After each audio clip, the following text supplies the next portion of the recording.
हाँ जी की हाल चाल। अज फिर थोड़ा स्वागत है एक यूट्यूब की वीडियो ते। अज असी जो सीलिंग फैन कहाँ सत्त दे लाल होंदा, अज असी उहदे अंदर देखांगे की हुंदा, मतलब किवें चलदा उहदे अंदर की समान हुंदा। चलो शुरू करते हैं। वीडियो के एंड तक बने रहो तो चैनल को सबसक्राइब कर दो तो वीडियो को लाइक कर दो। ओके ठीक है फिर शुरू करते हैं। हाँ मेरे देख लो आ समान आपको, मतलब आ पक्खा गा बजाज कंपनी का पक्खा है ये असी 7 प्लग लेके आए हैं। मतलब सारे नट खोल के अंदरों देखा की समान है। वीडियो के एंड तक बने रहो। चलो शुरू करते हैं।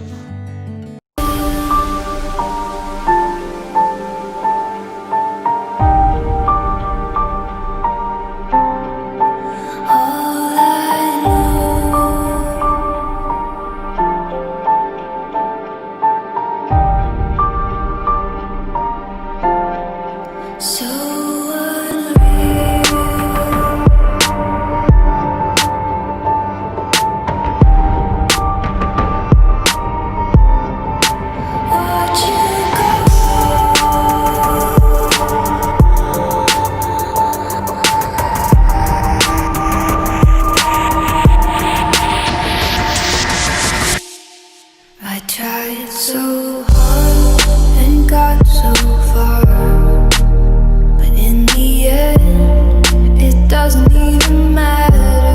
I had to fall to lose it all, but in the end, it doesn't even matter.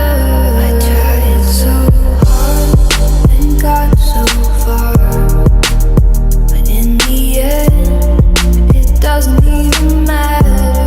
I had to fall to lose it all, but in the end, it doesn't even matter. It starts with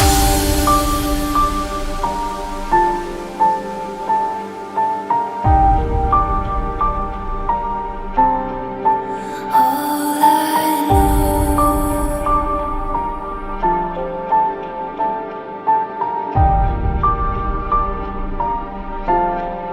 So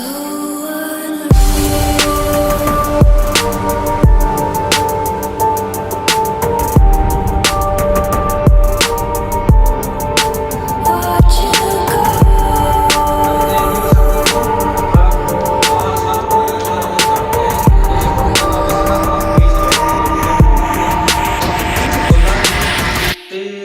I tried so hard and got so far, but in the end, it doesn't even matter.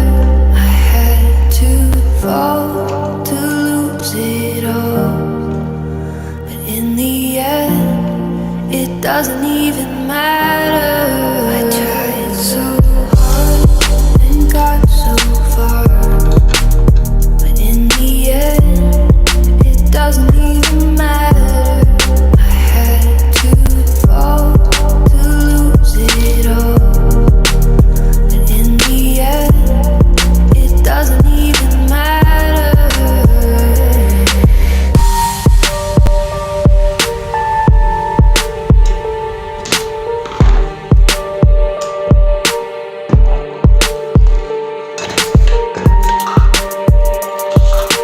ਤੁਸੀਂ ਦੇਖ ਸਕਦੇ ਹੋ ਅਸੀਂ ਇਹਨੂੰ ਸਾਰੇ ਨਟ note ਖੋਲੇ ਹੁਣੇ ਅੱਡ ਹੋ ਗਿਆ, ਮਤਲਬ ਉਹਨੇ ਖੋਲਣ ਲਈ ਇਸ ਕਾਰਨ ਦਾ ਵਰਤੋਂ ਕਰਨੀ ਜੀ। ਇਹਦੇ ਮਤਲਬ ਇੱਥੇ ਲਓ ਜੀ ਖੋਲ ਹੀ ਲਿਆ ਨੂੰ ਤੇ ਤੁਸੀਂ ਦੇਖ ਸਕਦੇ ਹੋ ਅੰਦਰ ਕੀ ਚੀਜ਼ਾਂ ਆਈਆਂ।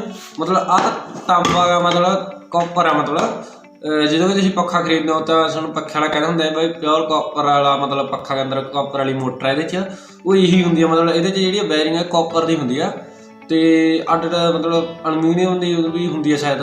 ਉਹਦਾ ਵੀ ਪੱਖਾ ਤਾਂ ਬੇਕਾਰ ਹੁੰਦੇ ਆ, ਉਹ ਛੇਤੀ ਮੱਚਦੇ। ਜਿਹੜੇ ਕਾਪਰ ਦੇ ਹੁੰਦੇ ਘੱਟ ਮੱਚਦੇ ਪੱਖੇ। ਤੇ ਆਹ ਤਾਂ ਸਾਰਾ ਮਤਲਬ ਮੇਨ ਕੰਮ ਇਹਦਾ ਹੁੰਦਾ ਤੇ ਦੁੱਗ ਤੇ ਇਹਦਾ, ਕਿਉਂਕਿ ਜਦੋਂ ਇਹ ਘੁੰਮਦਾ ਗਾ ਤਾਂ ਜਿਹੜੇ ਇਹਦੇ ਮਤਲਬ ਇੱਥੇ ਫਲੋ ਬਣਦਾ ਉਹਦਾ ਮਤਲਬ ਕਰੰਟ ਦਾ ਕੋਈ ਵੀ ਮਤਲਬ ਮੈਗਨੀਟ ਨਾਲ ਫਲੋ ਬਣਦਾ ਇਹਦੇ ਅੰਦਰ।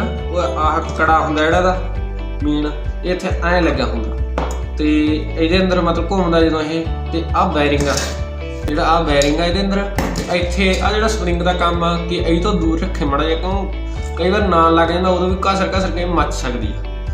ਇਹ ਮਤਲਬ ਇਹਨੂੰ ਤਾਂ ਰੱਖਿਆ ਜਾਂਦਾ, ਇਹ ਇੱਕ ਇਹੋ ਜਿਹਾ ਵਾਇਰਿੰਗ ਇੱਥੇ ਹੁੰਦਾ, ਮਤਲਬ ਸੈੱਲ ਉਰੇ ਹੁੰਦਾ, ਮਤਲਬ ਜੇ ਮੈਂ ਸੈੱਲ ਦੇ ਨੀਚੇ ਉਹ ਨਹੀਂ ਦਿਖਾ ਸਕਦੇ ਕਿਉਂਕਿ ਸ਼ੁਰੂ ਤੋਂ ਹੀ ਆਏ ਜੇ ਜੁੜਿਆ ਹੋਇਆ, ਮਤਲਬ ਸਾਨੂੰ ਬਾਹਲਾ ਖੋਲ੍ਹਣਾ ਪਊ, ਮੱਥਾ ਵਾਲਾ ਹੋ ਜੂ ਤੇ ਵੀਡੀਓ ਲੰਬੀ ਹੋ ਜੂ, ਤੇ ਅਸੀਂ ਚਾਹੁੰਦੇ ਨਹੀਂ ਵੀਡੀਓ ਲੰਬੀ ਹੋਵੇ, ਤਾਂ ਸਾਨੂੰ ਮੇਨ ਚੀਜ਼ ਦੱਸਦੀ ਆਹ ਤੇ ਆਹ ਇਹਨਾਂ ਦਾ ਮੇਨ ਕੰਮ ਹੁੰਦਾ। ਤੇ ਆਪਾਂ ਨੂੰ ਲੱਗਦਾ ਕਿ ਆਹ ਕਦੋਂ ਨਹੀਂ ਨਾਲ ਭੁਗਦਾ, ਇਹ ਇਹਦੇ ਕਰਕੇ ਹੁੰਦਾ ਕਿ ਇੱਥੇ ਹੁੰਦਾ ਬੈਰਿੰਗ, ਥੱਲੇ ਹੁੰਦਾ। ਜਦੋਂ ਆਪਾਂ ਲਾਉਣੇ ਆ ਤਾਂ ਇਹ ਡੰਡਾ ਨਹੀਂ ਭੁਗਦਾ ਕਿਉਂਕਿ ਇਹਦੇ ਅੰਦਰ ਬੈਰਿੰਗ ਲੱਗਿਆ ਹੁੰਦਾ। ਤੇ ਇਹੀ ਇਕੱਲਾ ਦੇਖੋ ਐਲੋ ਇਕੱਲੀ ਘੁੰਮਦੀ ਕਿਉਂ ਬੈਰਿੰਗ ਹੁੰਦਾ, ਬੈਰਿੰਗ ਦਾ ਹੀ ਮੇਨ ਕੰਮ ਹੁੰਦਾ। ਜੇ ਬੈਰਿੰਗ ਨਾ ਹੋਵੇ ਫਿਰ ਆਪਣੇ ਤਾਰ ਆ ਜਿਹੜੀ ਲਾਈ ਹੁੰਦੀ ਇਹ ਵੀ ਨਾਲ ਘੁੰਮ ਸਕਦੀ। ਤਾਂ ਜਦੋਂ ਵੀ ਤੁਹਾਡਾ ਪੱਖਾ ਮੱਚਦਾ ਤਾਂ ਉਹਨੂੰ ਕਹੋਗੇ ਪਿਓਰ ਕਾਪਰ ਦੇ ਵਿੱਚ ਇਹਨੂੰ ਉਹ ਮਤਲਬ ਜੋੜ ਕੇ ਦੇਵੇ, ਮਤਲਬ ਬਣਾ ਕੇ ਦੇਵੇ, ਬੰਨ੍ਹ ਕੇ ਦੇਵੇ ਜਦੋਂ ਆਪਾਂ ਜਾਂਦੇ ਹਾਂ ਮੱਚ ਮੁੱਚੇ ਦਾ ਪੱਖਾ। ਤੇ ਇੰਨੀ ਸੀ ਵੀਡੀਓ ਬਾਈ, ਇਹਨਾਂ ਨੂੰ ਦੇਖ ਸਕਦੇ ਤੁਸੀਂ, ਆਹ ਸੀ ਮੇਨ ਚੀਜ਼। ਤੇ ਆਹ ਕਾਪਰ 'ਚ ਹੁੰਦੀ ਹੈਗੀ, ਆਹ ਕੜਾ ਹੁੰਦਾ ਇਹਦਾ, ਬਸ ਇੰਨਾ ਕੁ ਸਮਾਨ ਹੁੰਦਾ ਵੀਰੇ ਇਹਦੇ 'ਚ, ਹੋਰ ਕੁਛ ਨਹੀਂ। ਤੇ ਕਈਆਂ ਨੂੰ ਐਂ ਲੱਗਦਾ ਕਿ ਅਸੀਂ ਇਹਦੇ ਨਾਲ ਆਹ ਚਲਾ ਲਾਂਗੇ, ਪਰ ਇੰਨਾ ਦਮ ਨਹੀਂ ਹੁੰਦਾ ਇਹਦੇ 'ਚ। ਤੁਹਾਨੂੰ ਲੱਗਦਾ ਅਸੀਂ ਆਹ ਚੀਜ਼ ਘਾਹ ਲਾਂਗੇ ਇਹਦੇ ਨਾਲ, ਇੰਨਾ ਦਮ ਨਹੀਂ ਹੁੰਦਾ, ਇਹ ਰੁਕ ਜਾਂਦੇ, ਖਰਾਬ ਹੋ ਜਾਂਦੇ ਛੇਤੀ। ਇਹਦੇ ਮਤਲਬ ਥੋੜ੍ਹੀ ਵੀ ਮਤਲਬ ਸ਼ਕਤੀ ਨਹੀਂ ਹੁੰਦੀ ਜਿੰਦਾ ਵਾਲੀ, ਇੰਨੇ ਸੀ ਵੀਰੇ। ਚਲੋ ਜੀ, ਜੇ ਵੀਡੀਓ ਵਧੀਆ ਲੱਗੀ ਆ ਤਾਂ ਵੀਡੀਓ ਨੂੰ ਕਰ ਦਿਓ ਲਾਈਕ, ਚੈਨਲ ਨੂੰ ਕਰ ਲਿਆ ਸਬਸਕ੍ਰਾਈਬ, ਤੇ ਮਿਲਦੇ ਆ ਤੁਹਾਨੂੰ ਅਗਲੀ ਵੀਡੀਓ 'ਚ। Pillies, man, I feel just like a rock star. All my brothers got that gas and they always be